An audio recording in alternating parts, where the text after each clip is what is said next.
All right, as you've probably heard, Apple at an all-time high and still sprinting ahead better than 5% after that blowout earnings report on the fact that iPads suddenly turned things around. They're on fire. iMacs are on fire in a world where it was thought that they were dying fast.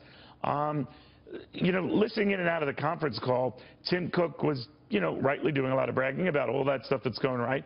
Rare mention to respond to or talk much about Donald Trump, whether the environment is there that's providing this courtesy of the president, or the president taking a bow for Foxconn, who makes a lot of those iPhones, maybe opening up a plant and more in the United States, Wisconsin, to start things off.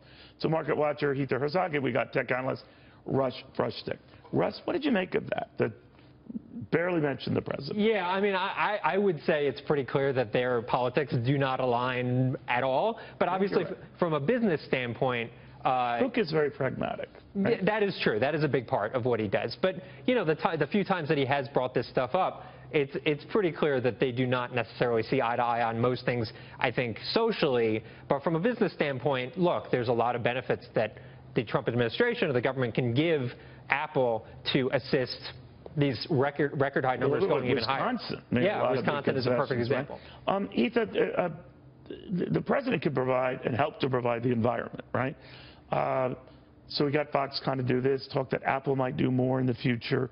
Wouldn't that make these phones made in America more expensive? And they're already telegraphed the next wave of them to be really expensive. To definitely be more expensive. But let's talk about the fact that the Foxconn deal, I mean, yes, they announced it, but they've announced other deals in other states before that haven't manifested. For example, in 2013, there was a deal that they said that they were going to establish this new, amazing facility. It was going to be all high-tech in Pennsylvania, and 500 jobs were going to be there. That never manifested. Pennsylvania's still waiting, right?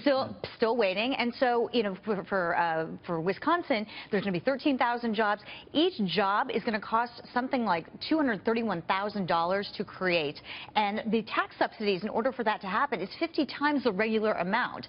So the fact that they are saying this is going to happen, Wisconsin says, I think they're pipe dreaming it a little bit. They really want it to happen. But in terms of it actually, the state being able to afford it, I don't think it's going to happen. Well, it might even be a lost leader for them, right? Mm-hmm. But it could pay off the dividends for them. But I always wonder, and we talked about this, some say that the next phone could be as expensive as $1,400. I don't know what you're getting for that. You better make breakfast for me. Yeah. But if it's made by Americans where the labor costs are significantly higher, yeah, let's assume the price goes up from there for future incarnations.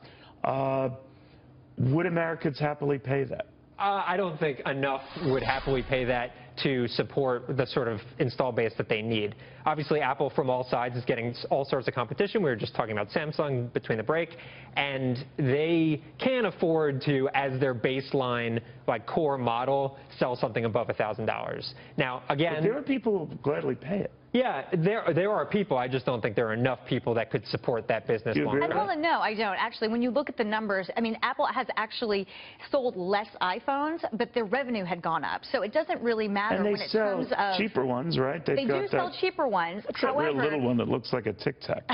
Which is the one I think I have. Right, all right. The price, the customer of the Apple customer are price agnostic, and I said this to you a couple days ago. I remember when you did, and I didn't understand the word. It was a big word. Right. Basically, that means that the customer, no matter what, will pay whatever it takes in order to get that technology. I agree with that. Maybe you and I wouldn't, but there is that customer out there, and there are enough out there that will continue to have those revenues. Don't you think there are a lot of Apple. people now already hearing about all this stuff, face imaging and 3D and all, fast processor, the whole thing. Virtual reality on those phones. Right. Augmented, yeah. Which is a lot of my phone calls, virtual reality. But that they are sight unseen, ready to pay up.